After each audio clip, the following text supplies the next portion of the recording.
In this video, we're going to look at the website where you'll complete your entry. We're also going to share some tips from the judges to help you write a strong submission. To enter the Regional Tourism Awards, New South Wales Tourism Awards and the Australian Tourism Awards, you'll use the same website to complete your written entry, upload your supporting information and complete your pre-assessment. You'll find entry links on the main pages at regionaltourismawards.com.au and newsouthwalestourismawards.com and in the information section below. You'll need to log into an existing account or create a new account. Once you've logged in, you'll find a user guide which will help to answer any questions you have about the online system. You'll need to register your nomination, and if you aren't a current member of the New South Wales Business Chamber, then you'll need to pay an entry fee. If you do need to pay an entry fee, you might want to consider joining the Chamber. Chamber membership includes access to a range of support and the accreditation program. If you're nominating for multiple organisations under the same account, you'll need to create separate company profiles for each organisation.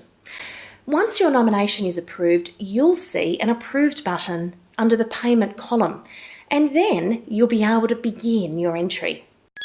Don't forget to complete the media and promotional section of your entry. The pre-assessment review we discussed in the last video can be accessed under the Business Standards section. For those who aren't already accredited under the Quality Tourism Framework, you'll need to complete these questions. If you'd like to prepare for the questions, we've provided a link in the information section below for you to view them.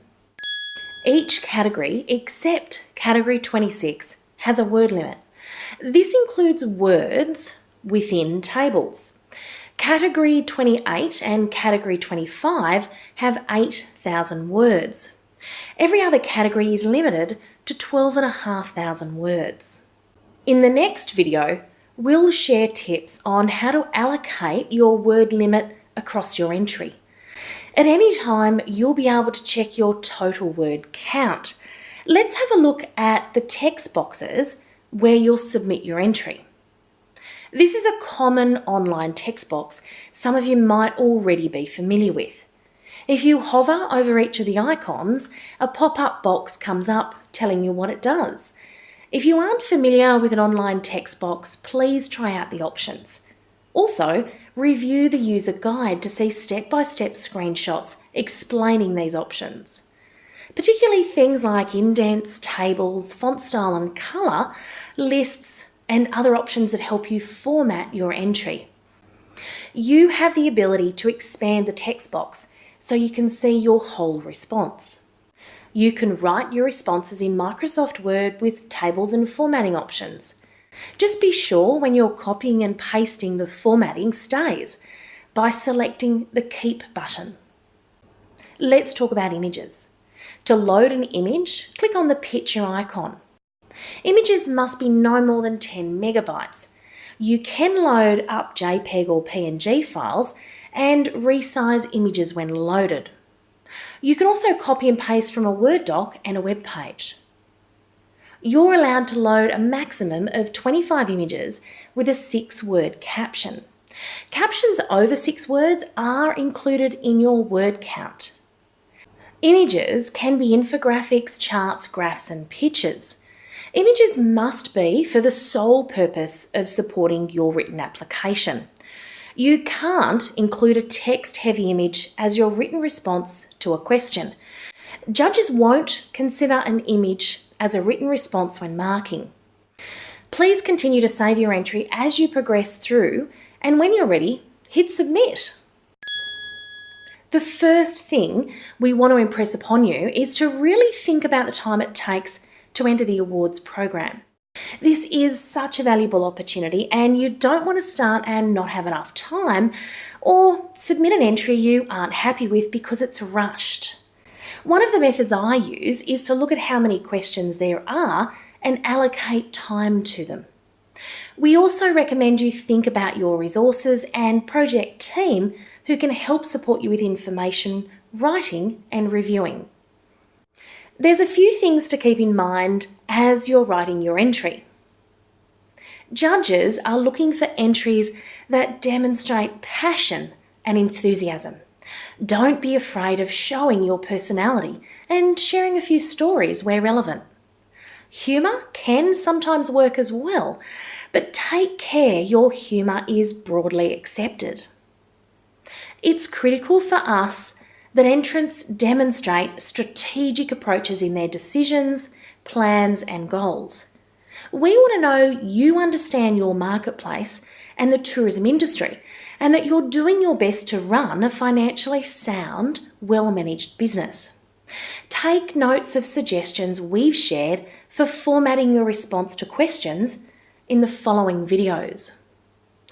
Focus on providing information within the qualifying period. That's what you'll receive points for. You'll lose an opportunity to get points if you forget to answer any part of the question, if you don't answer the question at all, or if you don't provide evidence-backed responses. I've developed a formula to help you to understand what the question is asking you to provide, the depth of information you should be offering, and tips on writing your response. There are 3 key components to a response. These are content, evidence, and structure. The content formula will help you analyse the question to understand the content you need to provide. We've used question 2b in the accommodation category as an example. When you see a semicolon, a comma, or the word and, it usually means the question has different parts to it, like this one. Analyse the question to find what subject or topic it's focusing on. Now find the context. If you know the subject, then you need to know what part of the subject they want to know. In the first half of this 2-part question, it's about focusing your content on innovations that have improved your business.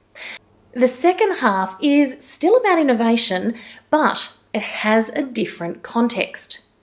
The next thing to analyse in the question is what action you're being asked to do.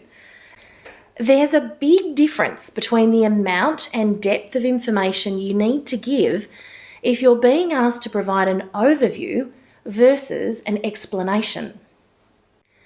Next, think about how to provide evidence-backed responses. Make sure the evidence provided directly relates to the question being asked. Use a variety of ways to provide evidence. These can be a mixture of images, statistics, quotes, examples, case studies, or testimonials. You must support your statements. Finally, consider the structure of your content. Some information you provide in one response might actually be best included in another area. Consider how you should logically respond to the question. Is a table format better, or perhaps dot points? Should you use subheadings or not? Logically structured responses are much easier for judges to read and absorb. In the next series of videos, we'll take you through each section in the entry, and we'll also expand on these tips. For more detailed information about the awards program and your entry, refer to the Comprehensive Entrant Handbook. We've provided the website link below. If you have any questions about your entry or our entrant support program, you can contact Nicole O'Donnell for the State Awards or Belinda King for regional award questions. You'll find their contact details in the information section below.